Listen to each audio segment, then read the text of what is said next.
This is episode 8 of the podcast, Communicate Like This. Episode 8 is titled, A Review of Episodes 1 through 7. As a reminder, the mission of this podcast series is to reduce miscommunication, misunderstandings, arguments, and stress. Another big benefit is that it'll free up your time to do more things of more interest to you, since you won't be wasting time on any of those other 4 things anymore. Beyond your personal life, if you apply these things at your work, the business environment will improve and you'll be happier there too. If applied more widely in a deliberate program, business profitability also increases. If you haven't heard any of these podcasts before, I encourage you to stop listening after this intro and instead go to episode 1 titled, Listen to This First. After listening to that, I'd encourage you to listen to the episodes in numerical order. Later episodes will make a lot more sense this way since they'll often refer to lessons learned in earlier episodes. This particular episode being a case in point that is referring back to all of the earlier episodes. So, welcome back to the communication revolution. I know I said in the last episode that we move into a discussion of the brain and filters, but based on some feedback from previous episodes, I think it's important to stop and take a pause to review what we've covered so far. It's been a lot, so a little perspective and review would help in achieving the overall goal of using these tools to make your life easier. I'm curious how many of you took up the challenge in episode 7 to go through the day actively searching for assumptions in anything and everything you come across. Did you find, as I thought you might, that you had well over 100 before you got tired of the game? Or did you find that after just a few minutes of the exercise, you came to the conclusion that it really is true that assumptions permeate virtually every aspect of our lives? The next step in your communication revolution journey is to have that hyper-awareness as much as humanly possible every day. Hang on to it and use it to your advantage to reduce miscommunication. That's a tough task, but if you can do it successfully, again, you'll find your life becoming less stressful, unless you've stressed out about being able to have the hyper-awareness more of the time. Let me know how you did with your homework. Let's move on to a review of the previous episodes with some feedback I got on episode 6 particularly, that's titled Awareness. Some people thought it was almost a throwaway episode and they didn't really get anything from it. So let's review the role that awareness plays in this whole endeavor, because it truly is important. Awareness originally wasn't even a tool that I thought was important. It's not really a tangible thing that you can grab a hold of, like a tool that says, never leave a meeting without everyone clearly knowing who will do what by when. We haven't covered that tool in detail yet, but I think you'd agree that it's a very specific something that you can hang your hat on. Very clear and very concise directions to follow. Awareness, on the other hand, is more of a passive tool, one that just sort of sits there at all times in the background. That's a gentle reminder that you have all of these tools to use, so what if you actually use them? It's almost like you have to have an awareness of awareness at all times. When you think of going to the store, what if you thought about what communication tools might come into play when you do that? Or if you're going to drop off the kids at school, what communication tools might come into play there? Or if you're going to a party, what tools should you have an awareness of at the party? It's really a matter of planning ahead or preparing for a conversation or event or situation.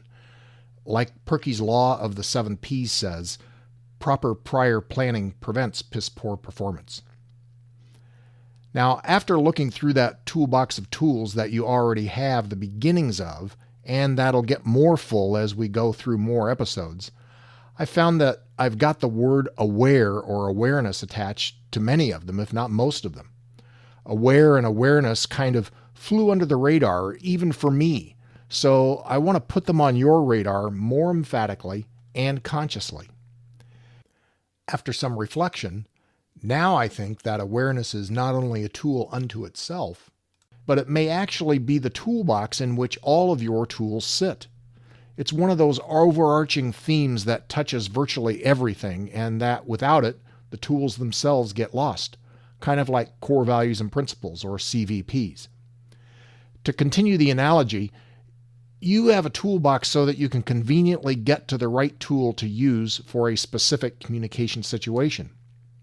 All of your tools are in one place so that you know for sure that you can find and use a tool when it's required. Awareness is the toolbox for you. You've always got to have your toolbox with you, or you won't be able to use a tool that you need. Similarly, if you aren't aware of the existence of a given effective communication tool, you simply won't be able to use it. Therefore, awareness of tools is foundational to being able to effectively communicate. I'm asking you to likely do something different than you've ever done before in your communication style. Specifically, that's be consciously aware of the process of communication and look for ways that communication may be negatively affected. I often use the term front of the mind awareness. That's the change that I'm looking for in all of us. Don't just jump into a conversation, but jump into it with some preparation and thought before you enter it. Perky's Law of the 7 Ps. Take a quick inventory of the tools that you've learned before you push play in that conversation. Like a drug-sniffing dog that's almost of a single-minded focus to find drugs anywhere it sniffs, you've got to be attuned to the process of how a given conversation is unfolding and deploy whatever tools you have to make the discussion better and more clear. All of that's summed up by the word and the tool of awareness. In this review episode, let me sort of work backwards, starting with the most recent episode, although I'll skip episode 6 since we just covered that in pretty convincing detail. From episode 7, remember that whenever you're in an argument, there's a high probability, and I'd put it on the order of 85% or so, that the root cause of the argument was an unstated assumption that was not valid. Have you ever watched the TV show on the Discovery Channel called Deadliest Catch? It's basically a reality series that's been running for about 15 years, I guess, about the life on crabbing boats that fish in the Bering Sea. The show's title, Deadliest Catch, comes from the fact that commercial fishing, and specifically crabbing in the Bering Sea, used to claim about 7 lives every year and consistently topped the Bureau of Labor Statistics list of jobs with the most fatalities. I'm happy to say that due to many new rules associated with the work since the TV series began, not that the TV series was necessarily responsible for these rules, but that the fatality rate has dropped to about 1 death per year instead of 7. Not perfect, but certainly a definite improvement. I'm kind of addicted to the show, probably because I used to be a commercial fisherman in Alaska, fishing for salmon and crabbing for king crab. Luckily for me, my fishing experience was in southeast Alaska in much calmer water than those nut jobs encounter in the Bering Sea. So I'm alive and unscathed to tell the story. Plus, the show almost always involves some communication screw-up that we can all learn from, so that keeps my attention also.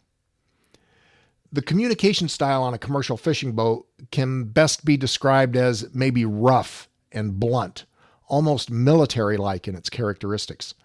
After all, if you screw up, your life, literally, could be on the line. So it's important to follow directions, especially from the skipper, to the letter, and to do it quickly without debate. On a commercial fishing boat, the skipper is God, and questioning an order is kind of taboo.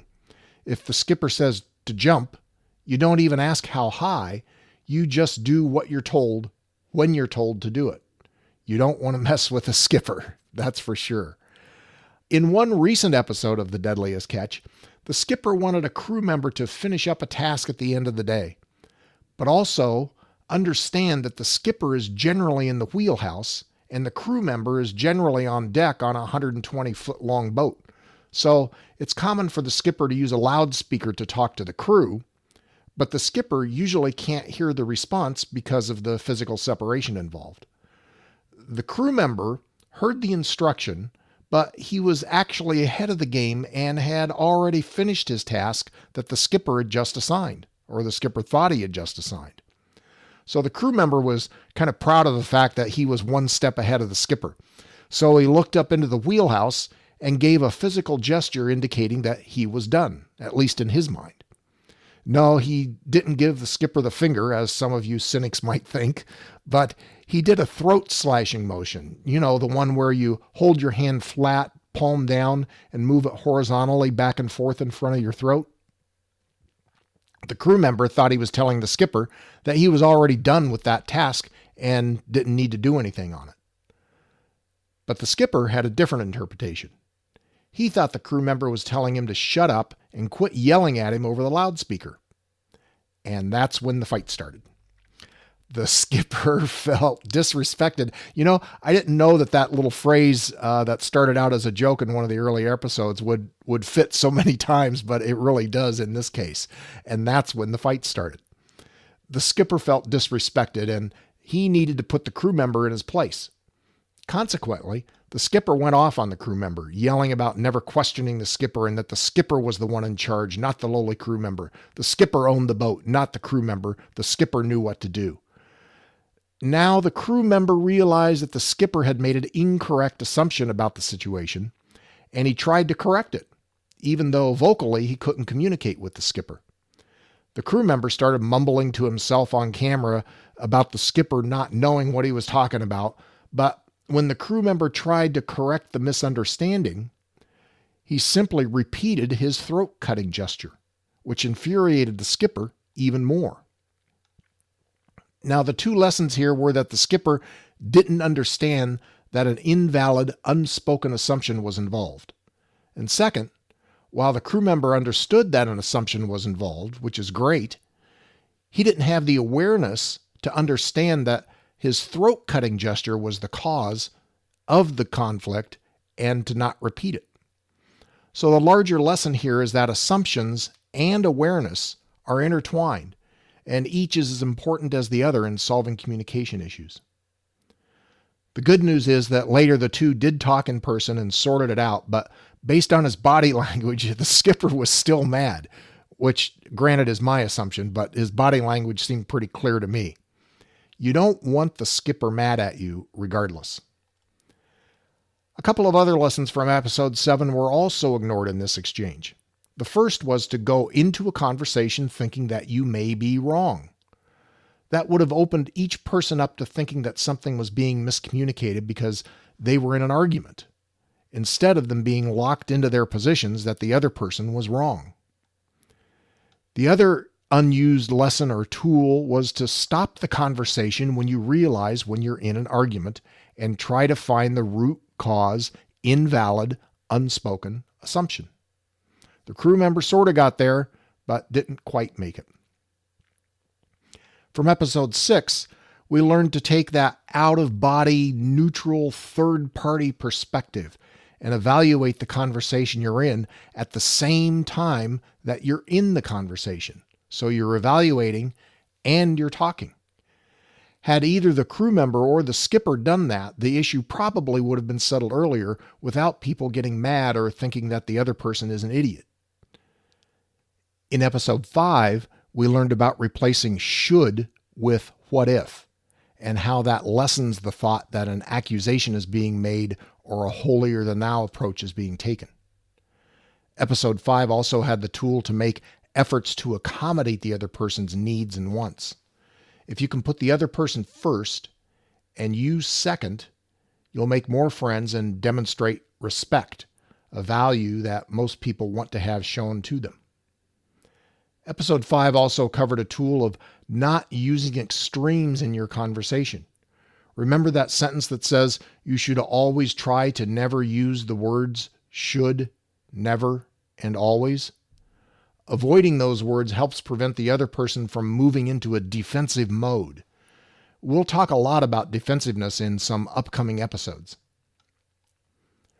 Episode 4 introduced you to the concept to recognize and put all unspoken assumptions on the table for analysis as to their validity.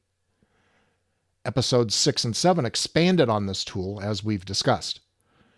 Now, that episode also presented the idea that core values and principles are universally applicable to any person or business anywhere if you want to communicate effectively. Episode 3 introduced you to some key core values and principles that are instrumental in reaching a mutual understanding.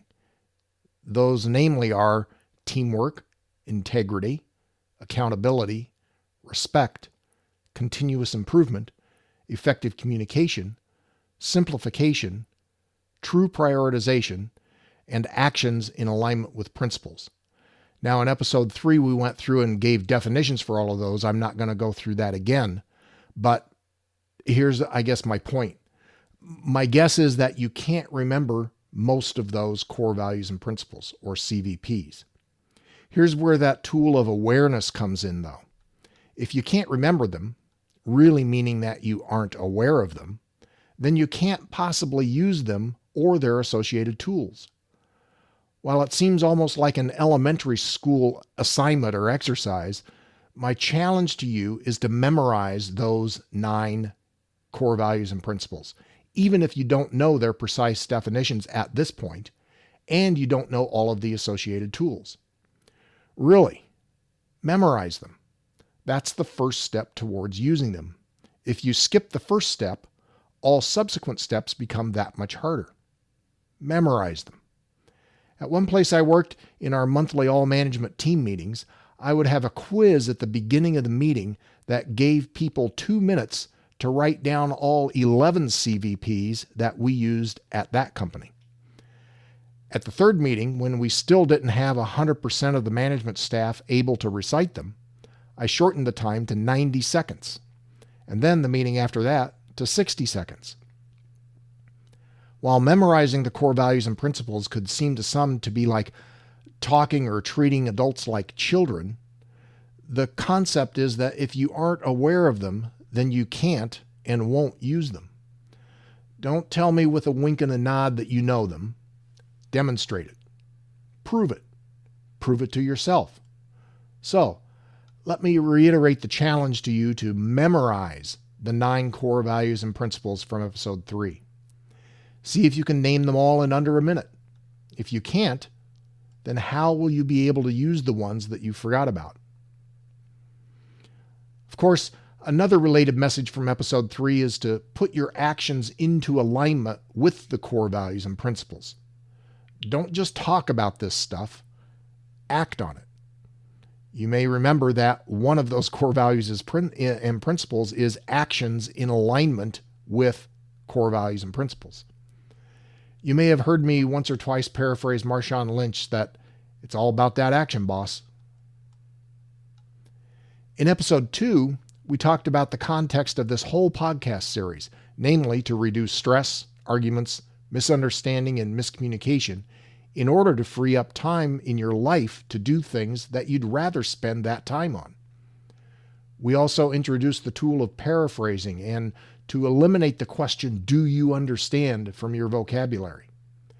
Instead of putting people on the spot to answer yes or no, which makes most people simply answer yes to that question of, "Do you understand?"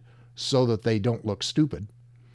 If you ask them to paraphrase the instructions, that'll open the door to a dialogue and safely allow room for questions and corrections. Episode 1 had 3 very specific tools to start off this communication revolution. First, when interrupting someone with a phone call or an impromptu meeting, first ask if the other person has a few minutes to talk. Second, at the beginning of a conversation, summarize the context of what you want to talk about. Third, after the context, state your expectations of the outcome of a conversation, and then launch into the details and the actual conversation. I'd like to wrap up this episode with some feedback I got from Ross, who sent me a link to an article about how to unstick conversations that seem to be stuck in place without going anywhere towards resolution.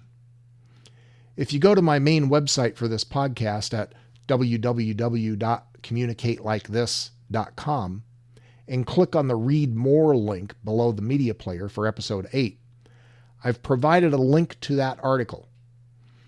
I found it interesting that the main premise for unsticking conversations in that article was to zoom out and find a bigger picture thing that you could both agree on. And then once you've established that base, then go back to lead back where the issue that caused the disagreement came from. With this fresh perspective of agreement on something, often a solution to an argument will be found. But you have to keep looking at different ways to approach it. Attack things from different angles than you haven't done before. And often when you get back to that big picture common understanding or common issue that you found, that will allow you to approach the real issue that you want to get to in different ways. It's very similar to what I've proposed about using the core values and principles to find common ground. If you're disagreeing, see if you can find something to agree on that's somehow related to the issue that's under contention. Now, I don't claim to have all of the answers to this effective communication thing, nor do I profess to be the only one with some of the answers. There are literally thousands and thousands of articles, books, authors, and speakers out there all saying how important these so-called soft skills are to your peace of mind. But I will tell you this. Few, if any, of the pundits that I've read on the issue are providing you practical, specific tools that you can use every day that will make your lives easier. That's why I started this podcast, is to give you those tools. Theory is great for providing context, but real tools are needed where the rubber meets the road. My recommendation is to keep listening to this podcast, learn those tools, and then supplement your education with articles or books with slightly different perspectives as the Spirit moves you. I'd ask that you send those links to me of those articles or books as you come across them, and I'll put appropriate links on the website, much like I did with Ross's suggestion. There's a whole community out there of people who want to communicate more effectively. So let's do this as a team. I think that's about it for today. As a reminder for those of you who feel like you've got a lot more info coming at you all at once during any given episode, hit that pause button and let your brain process and catch up. I haven't included any particular breaks in the episodes, like with musical interludes or anything, because I'm relying on you to have the awareness of when your brain has had enough for the time being. You've got some responsibility here too, to put these ideas into action. Don't just sit there being a passive listener. Put these things into action. You'll be better off for it. Again, to paraphrase Marshawn Lynch, it's all about that action, boss. Remember, all of this stuff is applicable in the business environment too. If you'd like to find out more about how that can happen with more formal training programs, check out my management consulting website at www.theopendoorgroup.com. Talk to you next time.